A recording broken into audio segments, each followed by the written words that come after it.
Monsieur le Président des anciens combattants, Messieurs les porte-drapeaux, Mesdames et Messieurs les anciens combattants, Mesdames et Messieurs les élus, chers enfants, chers jeunes, Mesdames et Messieurs, en vos grades et qualités.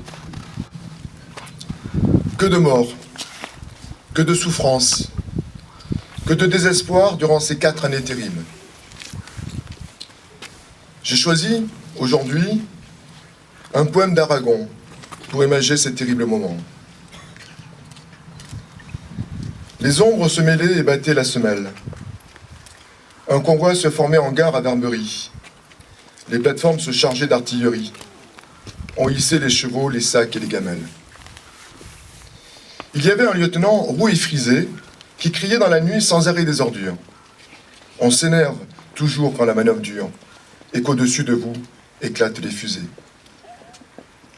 On part, Dieu sait pour où, ça tient du mauvais rêve. On glissera le long de la ligne de feu. Quelque part, ça commence à n'être plus du jeu. Les bonhommes là-bas attendent la relève. Le train va s'en aller noir en direction du sud, en traversant les campagnes désertes, avec ses wagons de dormeurs, la bouche ouverte, et les songes épais des respirations. Il tournera pour éviter la capitale.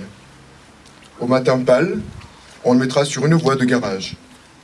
Un convoi qui donne de la voie passe avec ses top 1 et ses croix d'hôpital. Et nous, vers l'est, à nouveau, nous qui roulons. Voyez la cargaison de chair que notre marche entraîne vers le fade parfum qu'exhalent les gangrènes au long pourrissement des entonnoirs noyés. Tu n'en reviendras pas, toi qui courais les filles, jeune homme dont j'ai vu battre le cœur à nu quand j'ai déchiré ta chemine. Et toi non plus, tu n'en reviendras pas, vieux joueur de manille, quand le but a coupé par le travers en deux, pour une fois qu'il avait un jeu du tonnerre.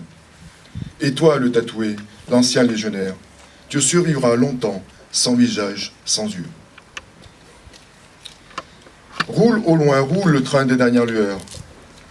Les soldats assoupis que ta danse secoue laissent pencher leur front et fléchissent le cou. Cela sent le tabac, la laine et la sueur. Comment vous regardez sans voir vos destinées, fiancés de la terre et promis des douleurs? La veilleuse vous fait de la couleur des pleurs, vous bougez vaguement vos jambes condamnées. Vous étirez vos bras, vous retrouvez le jour. Arrêt brusque et quelqu'un crie « Au jus là-dedans !» Vous baillez, vous avez une bouche et des dents et le cœur. Déjà, la pierre pense où votre nom s'inscrit. Déjà, vous n'êtes plus qu'un mot d'or sur nos places. Déjà, le souvenir de vos amours s'efface. Déjà, vous n'êtes plus que pour avoir péri. Durant nos moments de mémoire, nous parlons souvent des conditions des soldats sur le terrain. Mais rares sont les moments où nous nous intéressons à la vie des veuves, des enfants, à la réadaptation des soldats à la vie civile, aux troubles psychiques.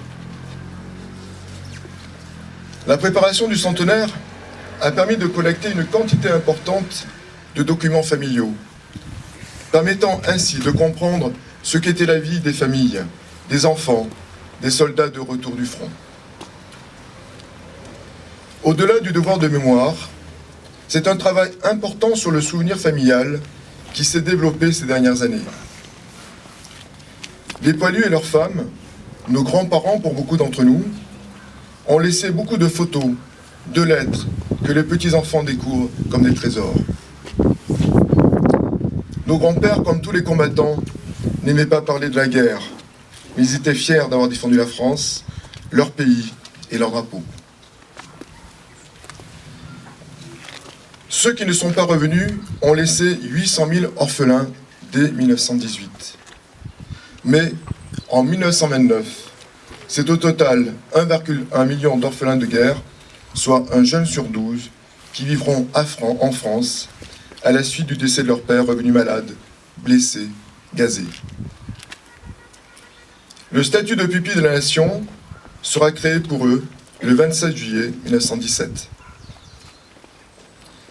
Je tiens à remercier tous les élèves du collège Jean Aubier, de l'école élémentaire et les enseignants qui ont travaillé sur les morts, dont les noms figurent sur notre monument et qui participent aujourd'hui à notre commémoration.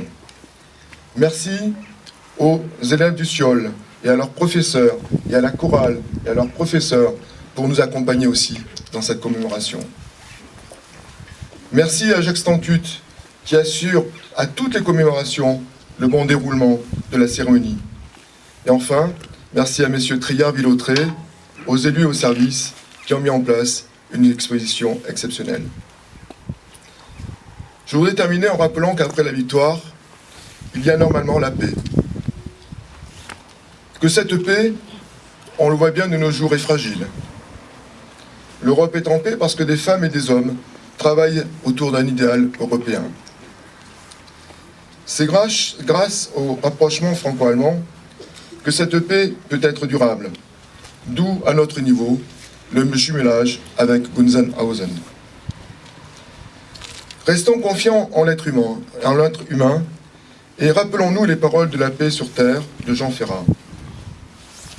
La force de la France, c'est l'esprit des Lumières, cette petite flamme au cœur du monde entier, qui éclaire toujours les peuples en colère, en quête de justice et de liberté.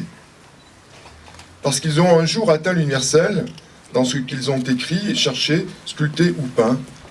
La force de la France, c'est Cézanne et Ravel, c'est Voltaire et Pasteur, c'est Verlaine et Rodin. La force de la France, elle est dans ces poètes qui taillent l'avenir au mois de mai des mots. Couvrez leurs yeux de cendres, tranchez leurs gorges ouvertes, vous n'étoufferez pas le chant du renouveau.